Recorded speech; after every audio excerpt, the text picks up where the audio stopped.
Hey everyone, it's Susan Pierce Thompson and welcome to the weekly vlog.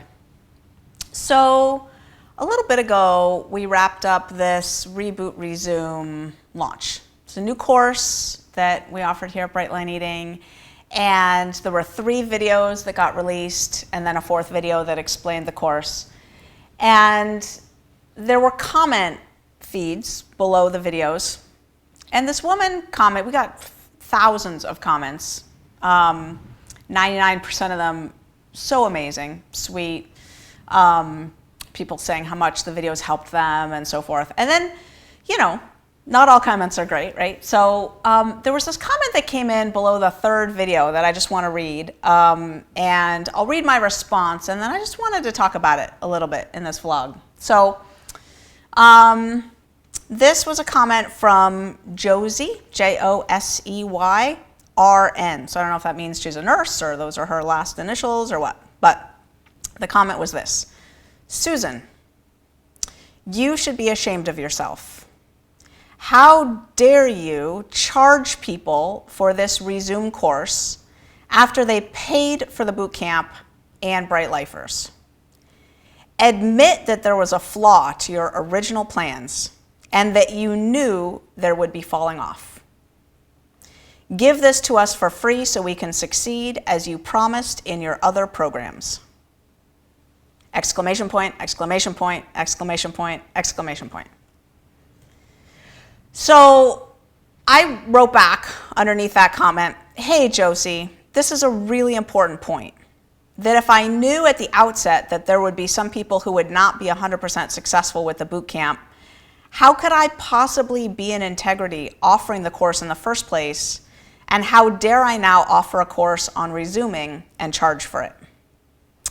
Can you hop on a Facebook Live over the next week? I'll be doing lots of them, and ask your question there so everyone can hear. I look forward to this discussion. It's an important one. With so much love, Susan. So Josie didn't ever hop on a Facebook Live, but I've been thinking about her question, her point, really, her comment, and I thought I'd shoot a vlog on it. And I just want to acknowledge that this is like, this is me stepping onto the little branches, right? Like out onto the little branches. I'm going to talk about 2 things. I'm going to talk about finances, and I'm going to talk about recidivism in the weight loss world. Okay. So I feel like underneath Josie's comment, like you should be ashamed of yourself, give this to us for free. I feel like there's sort of an underlying sort of, she doesn't say this explicitly, but like you're greedy, right? Like she does say, how dare you, right? And I get this from time to time. As a matter of fact, I spent like an hour on the phone a couple weeks ago talking with someone who basically did say, like balls out just did say, Susan, you're greedy. I think you're greedy. And you know what I said to her was, I think about that a lot. Like, how would I know if I was greedy? I feel like I would be the last one to know. That's the thing about blind spots, is that they're blind, right? Like you don't know what you don't know. I think it's interesting, like the request that the courses that we offer here at Brightline Eating be given for free, because to me, psychologically, when I really unpack it, it means to me that you see me as a friend. Because like if you were asking for a ride to the airport from your friend, and your friend was like, well, it's going to take some gas and some wear and tear on my car and some time that I could be doing other stuff. So you're like, yeah, I'll give you a ride to the airport, but like, would you give me $50? You'd be like, you're not a very good friend. Like, that sucks. I'll ask someone else, right? But at the same time, you'd hop in a taxi and give the taxi driver $50 and not think anything of it, right? And not feel like they were greedy for like charging you for that ride to the airport, because that's their profession, right? Like they're working. So I feel like one of the things I do here, like in these vlogs and in the videos I shoot, I bare my soul. I talk about my marriage. I talk about the food I eat. You know, I talk about like all kinds of intimate things. I talk about my kids. And it creates this bond, right? And then it can feel like really insulting that there's like an investment associated with the courses that we offer. Like, I don't know that Josie would ask the 30 people on staff at Bright Line Eating, you know, hey, you working technical customer support, you know, I think you should do that, you know, full time for free. Hey, you know, rendering and uploading videos, I think you should do that full time for free. But like with me, there's a sense of friendship, right?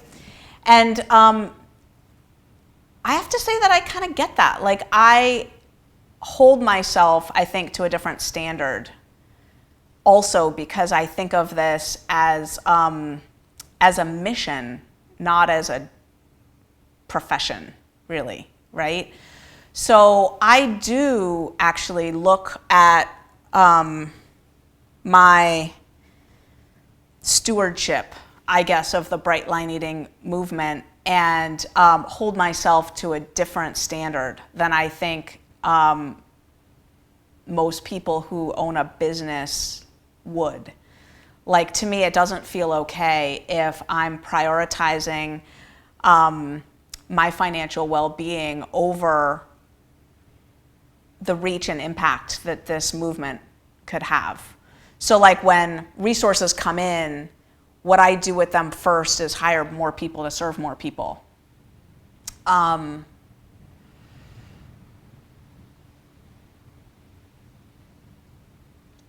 think I'm way more willing to be candid about finances than my husband is like comfortable with.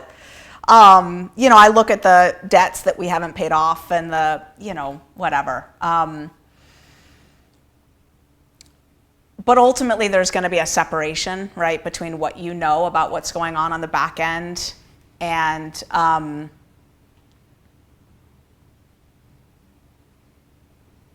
the information that would help you decide whether I'm greedy or not, right? And you know, at the end of the day, I think there's a lot of faith that goes into like how would you know, right? How would I know if I'm greedy, and how would you know if I'm greedy? I guess there's no one here. Who knows? The other topic of like, you're offering a course for people to get back on the wagon, right?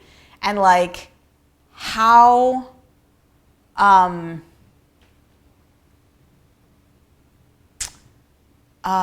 what's the word? Like, isn't that admitting that the boot camp is a failure, right? I remember when I got sober, I didn't go to rehab, but I got sober with a lot of people who went to rehab. And they came out of rehab talking about how they'd been scared in rehab by these statistics. Like, they'd been sitting in rehab and their counselor had said to the group, like, look to your right, look to your left. There's 3 of you, you and them. 2 out of 3 of you will not be here in 28 days, you know? And a year from now, only 5% of the people sitting in this room will still be sober. And, you know, they talked about these statistics, right? In Bright Line Eating, we reach, not exclusively, but primarily, our data shows, food addicts. Like, people who are really addicted to these fake foods that are being peddled in our food supply as food. They're not really food. They're edible, but they're not really food. And I've shared with you in previous vlogs the research that shows that cocaine is, you know, somewhere between as addictive as cocaine and heroin, and up to maybe 8 times as addictive as cocaine and heroin.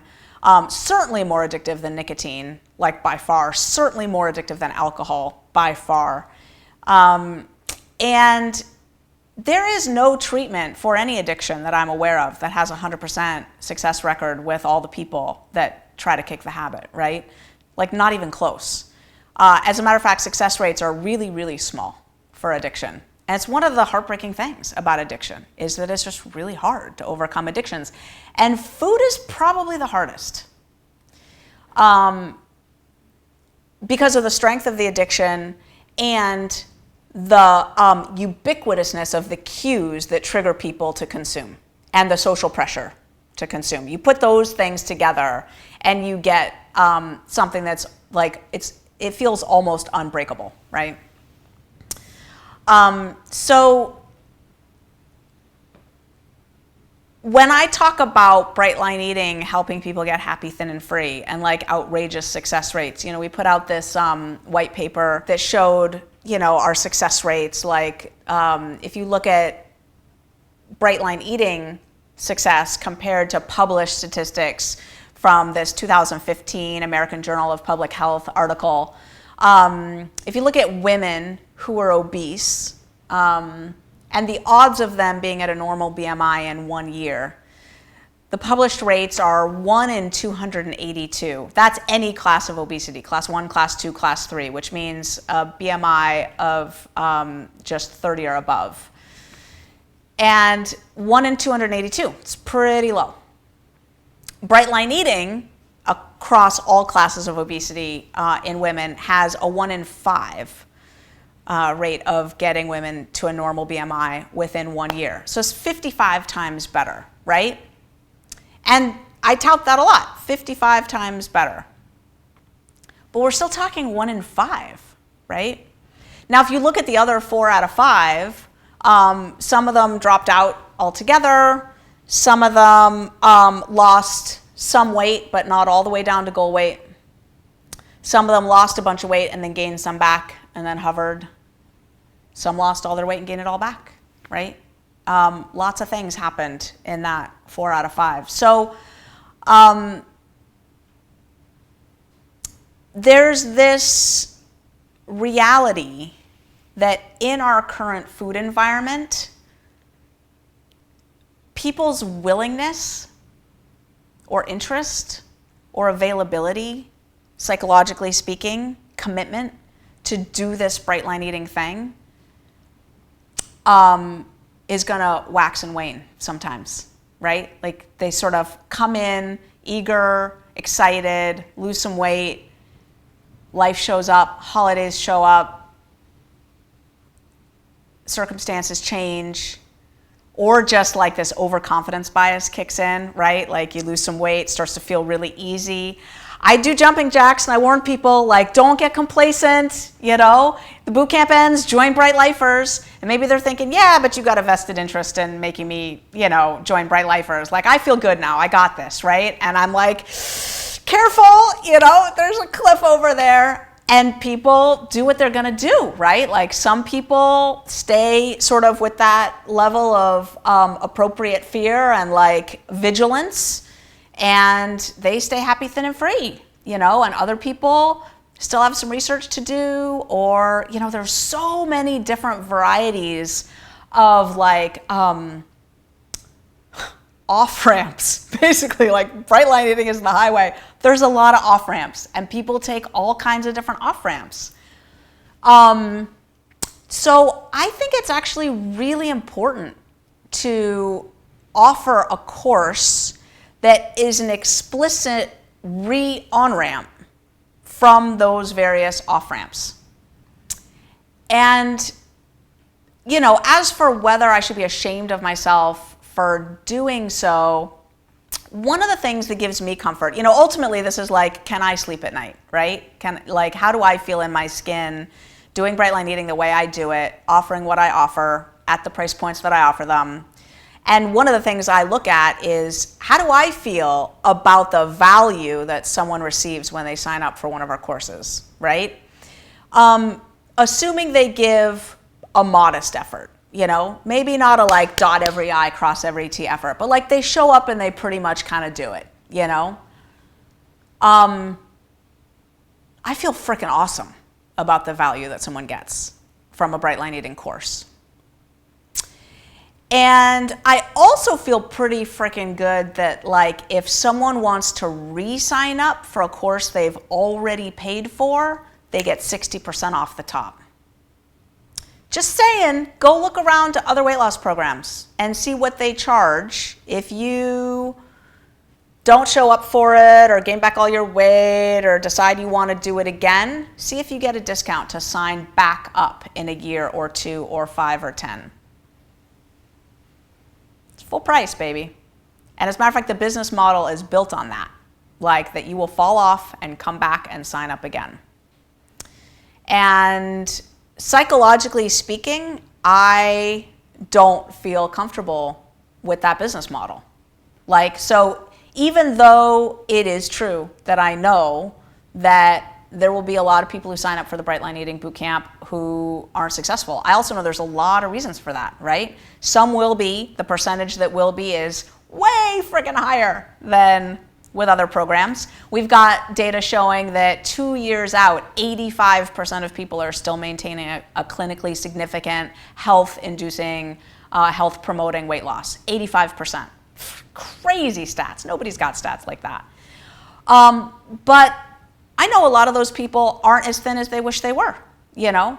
Yeah, they got a clinically significant weight loss, but, like, you know, they're not rocking the size 4 jeans and they wish they were, and they're gonna, you know, keep at it. I guess the bottom line is this stuff is messy. The finances are messy. Psychologically speaking, like, yeah, this issue of greed, I don't know. You know, the recidivism issue is messy. There's all kinds of reasons why people take those off-ramps. Some of them are within our control, most of them are not. You know, most of them have to do, honestly, with this food environment we live in that I got no say over, you got no say over, and we're just doing the best we can in this crazy environment. So, Josie, thanks for raising the edgy topic. I don't shy away from those. I like the edgy topics. I feel like this vlog was a little rambly. I don't really know how to make these things lie flat with no wrinkles. You know? Like, it's really nice to try to draw like the caricature in the textbook and say, here's Bright Line Eating, you know, the successful way to lose weight. Yeah, and our marketing sometimes bills it as that. For some people, it's exactly true, you know. The truth is always a little more messy. So, that's the weekly vlog. I'll see you next week.